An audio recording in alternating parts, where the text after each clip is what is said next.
পরে আপনার এই যে তেহারি দিলাম। তেহারিও দেন না? হ্যাঁ এই যে এখানে আমি 6 পিস দিলাম। এই যে 6 পিস পা দিছেন ভাইয়া? মুরগির পা গিলা কলিজা দিয়ে নাকি বলে 100 টাকার বলে প্যাকেজ বানায় ঝালমুড়ি? প্যাকেজ, হ্যাঁ প্যাকেজ। এটা 100 টাকার প্যাকেজ দিব। হ্যাঁ 100 টাকার প্যাকেজ দেন। একটা কি কি দেন দেখি। মুরগির পা আছে, গিলা কলিজা আছে, আর যদি আপনি তেহারি মিক্স করেন তাও মিক্স করতে পারেন। তেহারি দিয়ে তেহারি মিক্স করে দিয়ে বানাই দেন দেখি। তেহারি দিয়েও ঝালমুড়ি বানানো যায়? প্রথমে এই যে মুড়ি দিলাম, ঠিক আছে? হ্যাঁ।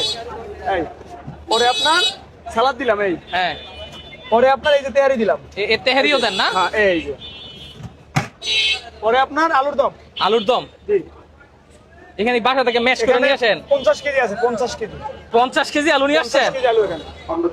অনেকে তো আলুর পরিবর্তে ইয়া দেয়, ছোলা ঘুগনি দেয়। ঘুগনি দেয়। আমরা আলু ব্যবহার করি ভাই। এই যে আমার সিক্রেট মশলা। সিক্রেট মশলাটা এটা বলা যায় না? না বলা যাবে না। কি হয়েছে ভাই? কেউ যদি শিখতে চায় আমার কাছে আসতে বললেন, সমস্যা নেই। আপনি শিখাই দিবেন? হ্যাঁ ইনশাআল্লাহ ফ্রিতে শিখাই দেব।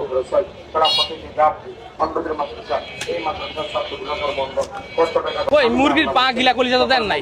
এই যে সবাই দিব ভাইয়া। হ্যাঁ সবাই দিব। এটা 30 টাকা ভাই। এখানে মুড়ি হচ্ছে 30 টাকা। তেহারি মুড়ি মিক্স 30 টাকা। 30 টাকা না? জি। তারপরে কি দিবেন? এখানে দেব মুরগির পা। মুরগির পা? জি।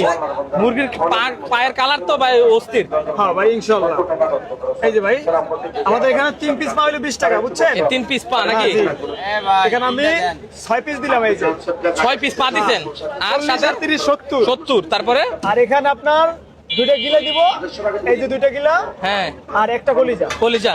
এই যে 100 টাকার প্যাকেজ। টোটাল কত হইছে ভাই? 100 টাকা। 100 টাকা? জি।